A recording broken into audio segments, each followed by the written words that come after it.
Assalamualaikum warahmatullahi wabarakatuh. Pada video kali ini, saya akan menjelaskan materi mengenai HTML dan CSS, di mana pada kali ini kita menggunakan fitur course dari Proget. Di sini kita akan membuka bagian pembelajaran mengenai HTML dan CSS.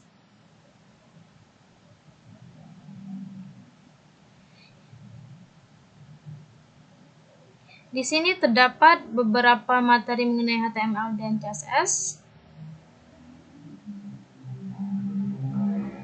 Lalu kita bisa mulai pembelajaran dengan klik mulai pelajaran.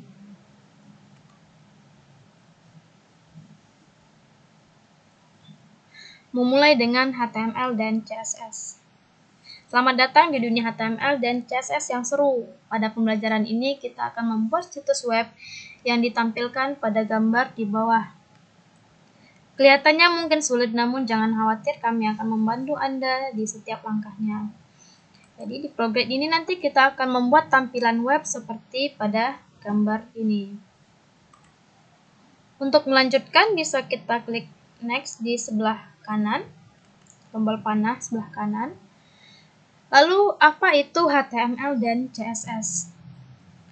Jadi sebagian besar situs web dibuat dengan bahasa yang disebut dengan HTML dan CSS. Dengan mempelajari dua bahasa ini, Anda akan dapat membuat situs web seperti gambar di bawah ini.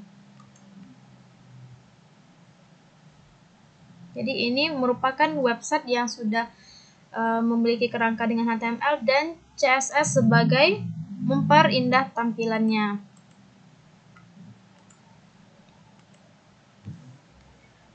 Cara kerja di HTML. Aturan pertama penulisan kode HTML adalah mengapit teks dengan tag. Tag dapat memberikan arti seperti judul atau tautan pada teks. Nah, di sebelah kiri adalah contoh code dengan HTML, di mana di sini dengan nama index.html. Jadi di dalam HTML itu penulisan code diapit oleh tag. Di sini tag yang digunakan adalah H1 dan ditutup dengan /H1. Nah, ini apit teks dengan tag. Jadi ada teks dan ada tag. Teks ini adalah yang hello world dan tag adalah H1 dan H2 ini. Nah, sebelah kanan ini kita bisa lihat hello world dan tulisan hello world dan Proget tanpa HTML dan dengan HTML. Dengan HTML kita bisa memodifikasi tulisan lebih menarik lagi, bisa membuat font, membuat style.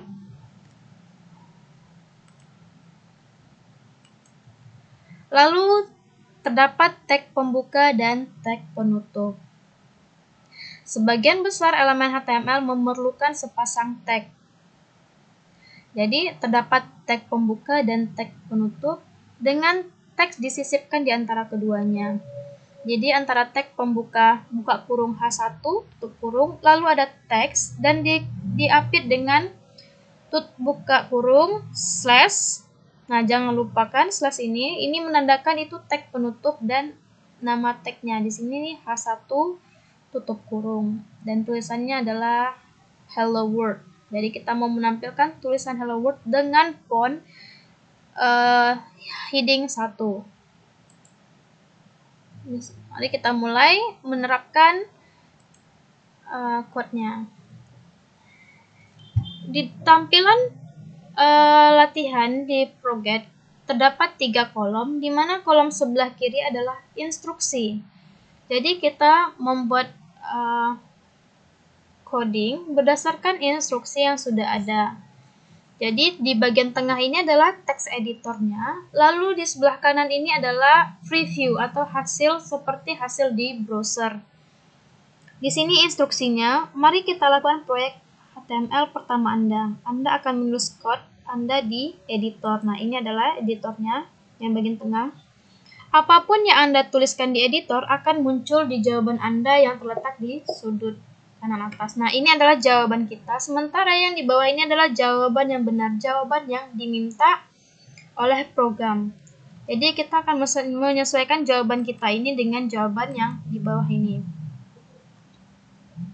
Di sini instruksinya apit teks hello world dengan tag pembuka H1 dan tag penutup H1. Jadi kita tulis H1 tag pembuka dan tag penutup H1. Apakah jawabannya telah seperti jawaban benar di sudut kanan bawah? Jika iya, kirim kode Anda. Nah, ketika kita lihat jawaban kita dengan jawaban yang benar, apakah sudah sama? Lalu kita coba kirim.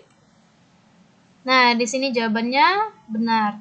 Kita bisa lanjut ke level 2. Tag judul. Tag judul digunakan untuk memformat elemen judul. Tag ini bervariasi mulai dari H1 hingga H6. H1 menjadi ukuran font yang terbesar dan H6 menjadi yang terkecil. Jadi H ini mewakili dari heading.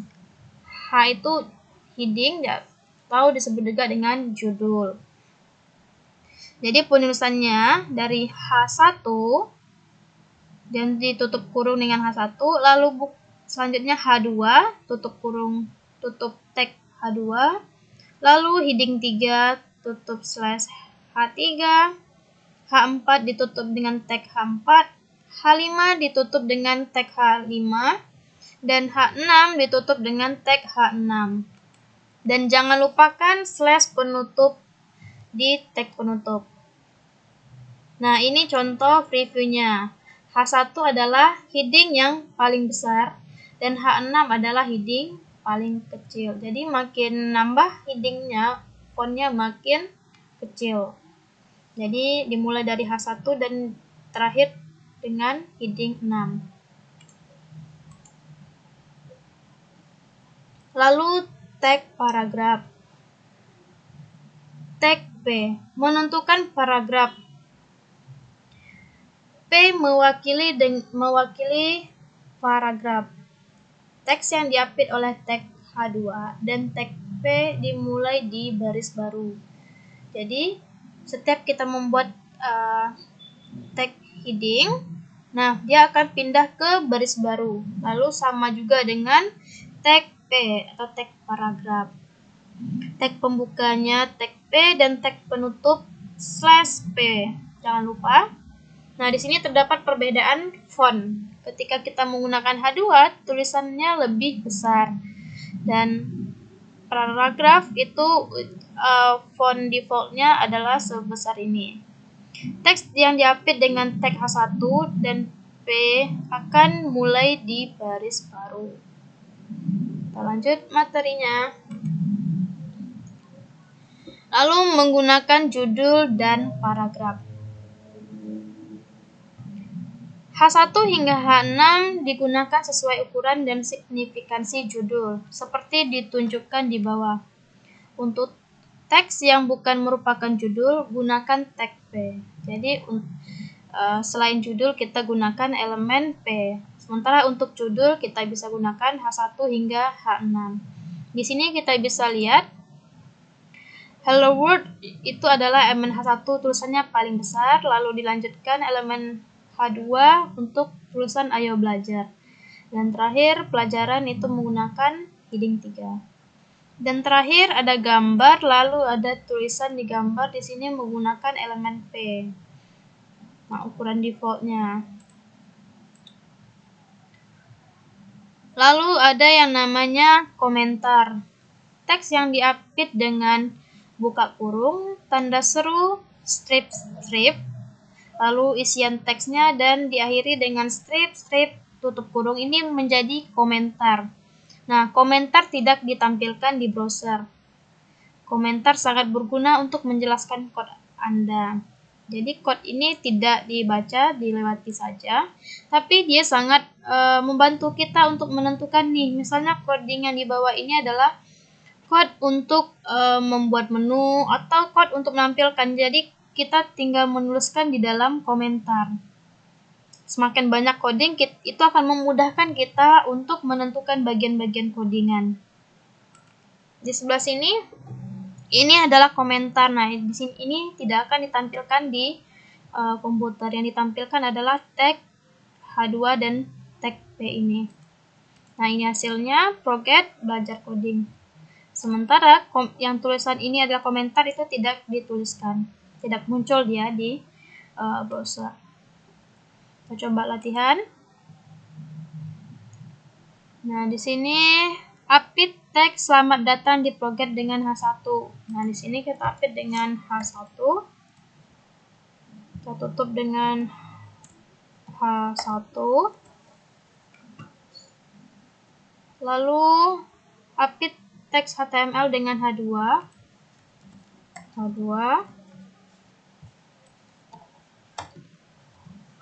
Dan terakhir update teks HTML dengan paragraf.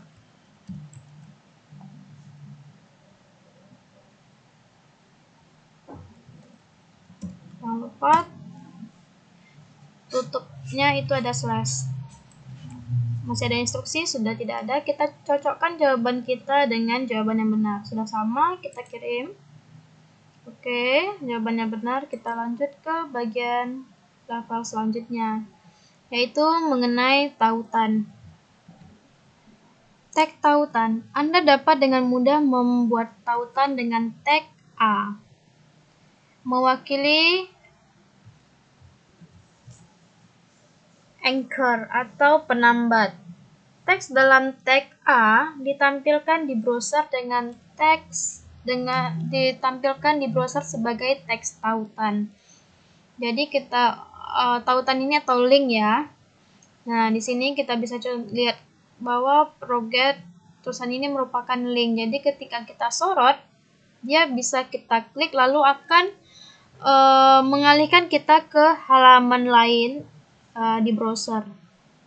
Nah, untuk membuat tautan, kita menggunakan tag pembuka A dan diakhiri dengan tag penutup A. Nah, tulisan ini akan ditampilkan di browser.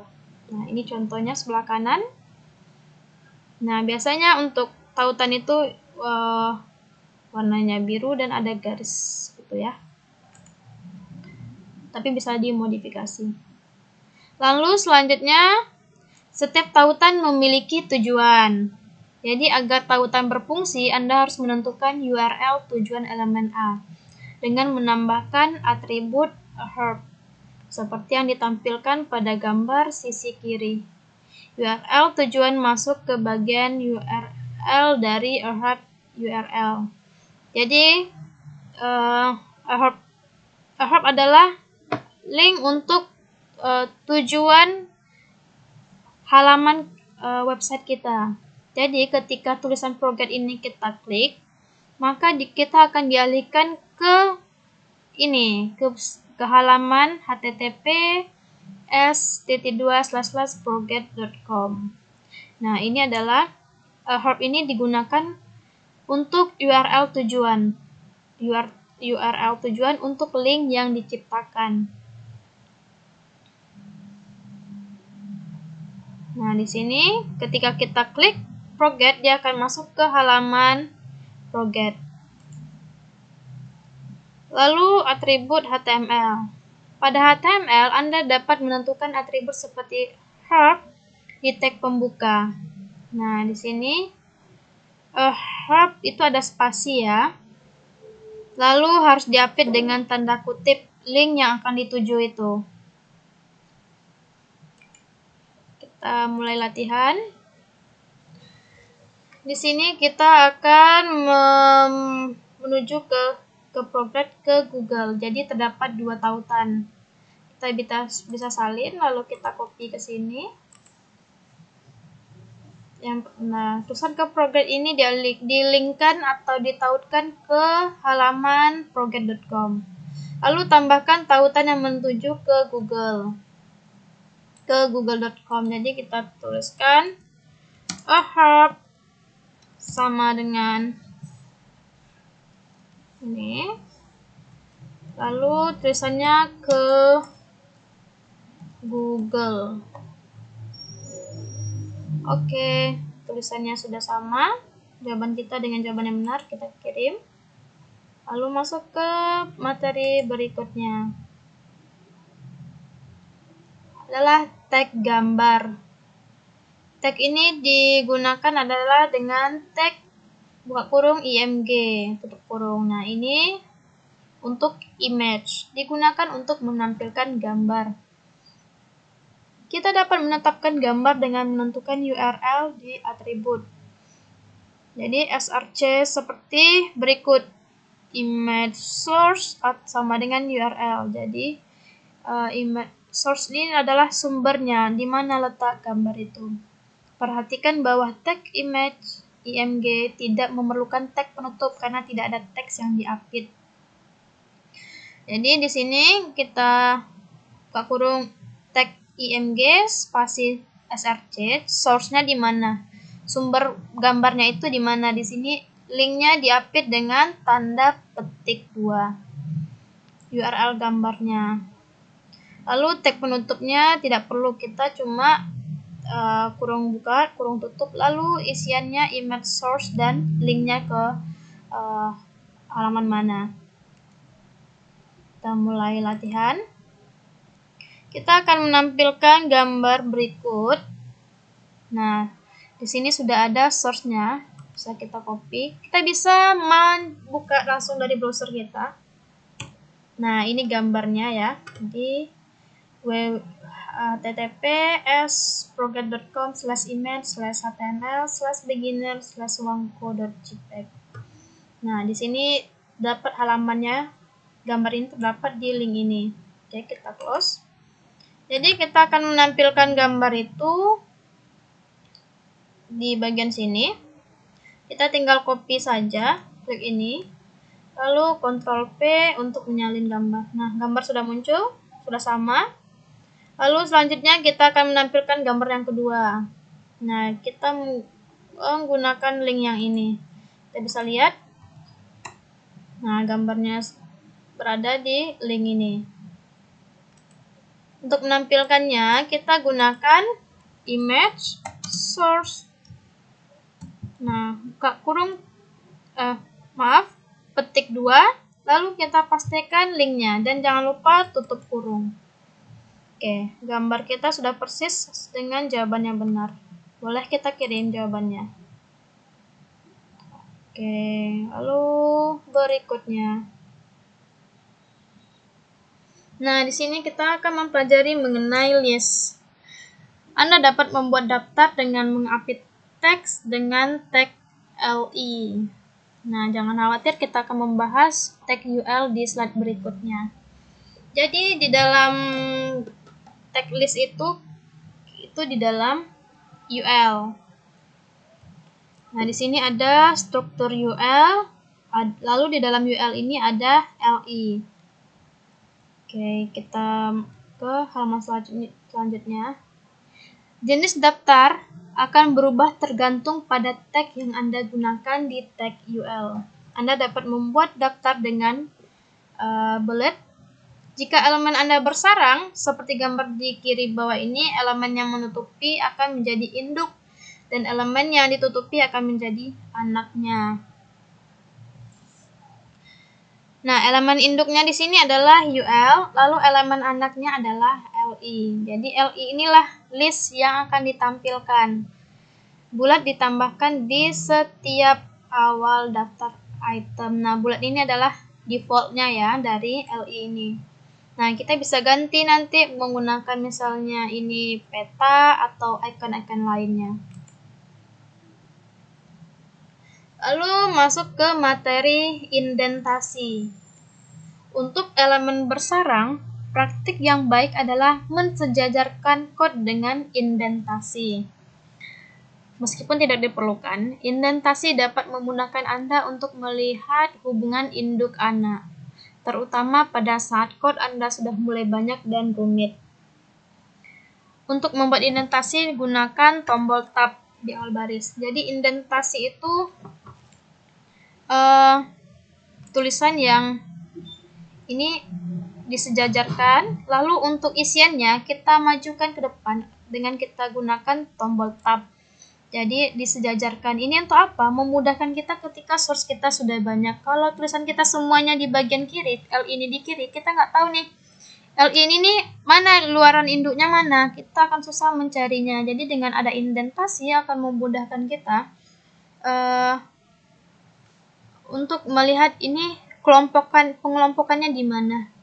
Dan tulisannya lebih rapi. Dengan indentasi, relasi antar tag menjadi lebih jelas. Nah, tanpa indentasi, tag menjadi tidak jelas. Di sini kita bisa lihat UL, di dalamnya ada LI nih. Tulisannya berantakan ya. LI di sini ada LI di sini. Jadi tulisannya tidak rapi. Ini akan menyulitkan kita untuk mencek codingan. Ini akan lebih rumit gitu. Kita mulai latihan. Kita akan membuat tulisan HTML, PHP, dan Ruby. Yang pertama, tambahkan tag UL dulu. Lalu di dalam UL ini terdapat tag LI listnya.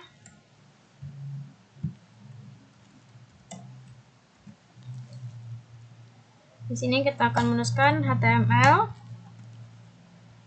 Lalu selanjutnya PHP, dan terakhir Ruby. Nah, tulisan kita sudah sama dengan jawaban yang benar, bisa kita kirim ke link ke berikutnya.